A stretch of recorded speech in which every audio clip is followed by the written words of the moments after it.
இந்த தேர்தல் களத்திலே நாமும் வாக்குறுதி கொடுத்தோம், அவர்களும் வாக்குறுதி கொடுத்தார்கள்.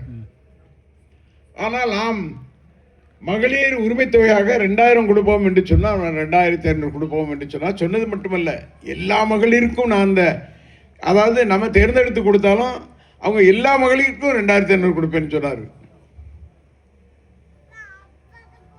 இன்னைக்கு நம்ம பஸ்ஸில் போகிறதுக்கு மகளிர் விடியல் பயணம் என்று கொடுத்தா இங்கே டவுன் பஸ்ஸில் எல்லாம் போகலாங்கிற மாதிரி கொடுத்தோம். அவங்க இங்கேருந்து மெட்ராஸ் வரையும் மகளிர்கள் எளிதாக போகக்கூடிய வகையில் நான் செய்வேன் என்ற வகையில் உறுதி அளித்தார் நடிகர். அதுபோல 6 சிலிண்டர், எத்தனை சிலிண்டர் வந்திருக்கு?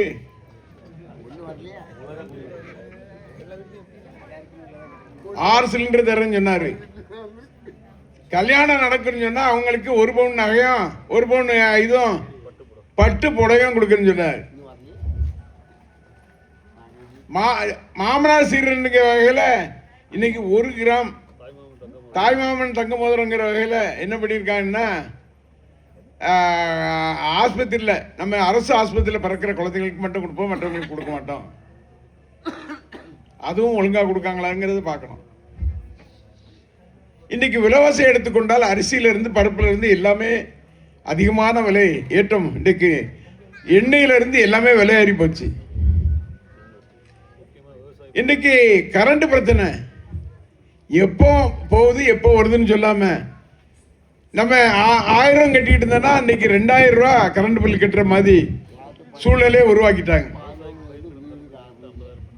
இன்னைக்கு விவசாயிகளுக்கு மொத்தமாக விவசாய கடனை தள்ளுபடி என்ற வாக்குறுதி கொடுத்தவர் இன்னைக்கு அதிலும் ஏமாற்றுறாரு. இப்படியாக பல்வேறு ஏமாற்றங்களை, பொய்யான வாக்குறுதிகளை சொல்லி இன்னைக்கு ஓட்டை வாங்கியிருக்காங்க. பல இடத்துல ஜெயிச்சிருக்காங்க. ஒரு சில மாவட்டங்களில் அறவே இல்லாமல் இருக்காங்க. அதுலேயும் மதத்தின் பேரால், சில ஜாதியின் பேரால் அந்த ஓட்டுகளை பிரிப்பதற்கான வேலைகளை அவங்க செய்திருக்காப்புல. நான் கேட்கிறேன், நம்முடைய தலைவர் மரியாதைக்குரிய அண்ணன் தளபதி மு க ஸ்டாலின் அவர்கள் ஒவ்வொன்றையாக பார்த்து பார்த்து செய்தார். மகளிருக்கு ஒவ்வொருவருக்கும் பார்த்து செய்தார் என்று சொன்னால், ஒரு குடும்பத்திலிருந்து +2 படித்து மாணவர்கள் கல்லூரிக்கு செல்கின்றார் என்று சொன்னால் மாதந்தோறும் 1000 ரூபாய் கொடுக்கின்ற திட்டத்தை தந்தார் என்று சொன்னால் சாதாரண திட்டம் இல்லை. மதிய உணவு திட்டத்தை பெருந்தலைவர் காமராஜர் எப்படி கொண்டு வந்தாரோ அதுபோல கால உணவு சிற்றுண்டி திட்டத்தை நம்முடைய மரியாதைக்குரிய அண்ணன் மு க ஸ்டாலினுடைய எண்ணத்திலே உற்பத்தி ஆகி அந்த திட்டத்தை கொண்டு வந்தார் சொன்னா, முதலமைச்சர் காலை சிற்றுண்டி திட்டம் என்று பெயர் வைத்திருந்தார் சொன்னால் அதை முதலமைச்சரை மட்டும் எடுத்துட்டு காமராஜர்ங்கிற பெயர் வச்சு ஏமாத்திர வேலை செய்யறாரு.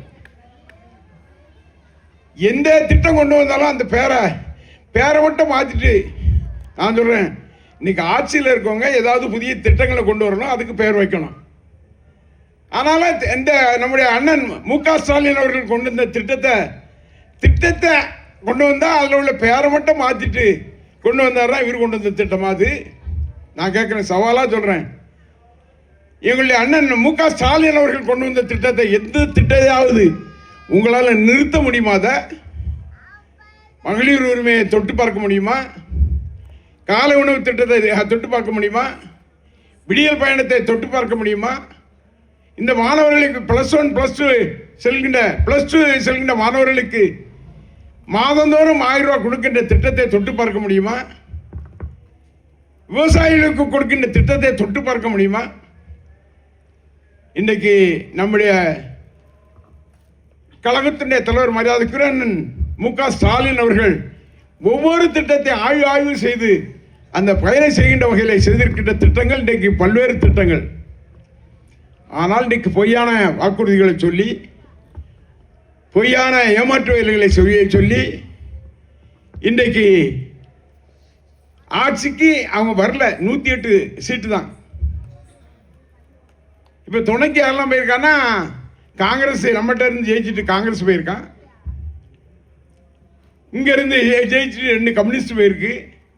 இங்கிருந்து ஜெயிச்சுட்டு விடுதலை சிறுத்தைகள் போயிருக்கு. இப்படித்தான் போயிருக்காங்கன்னு சொன்னா இன்னைக்கு அதை முட்டு கொடுத்துட்டு இருக்காங்க. எப்ப வேணாலும் முட்டை எடுக்கலாம். சில இடத்துல விட்டு கொடுத்தா நின்றுட்டு இருக்கோம், தட்டி விட்டா பொத்துன்னு கீழே விழுமே.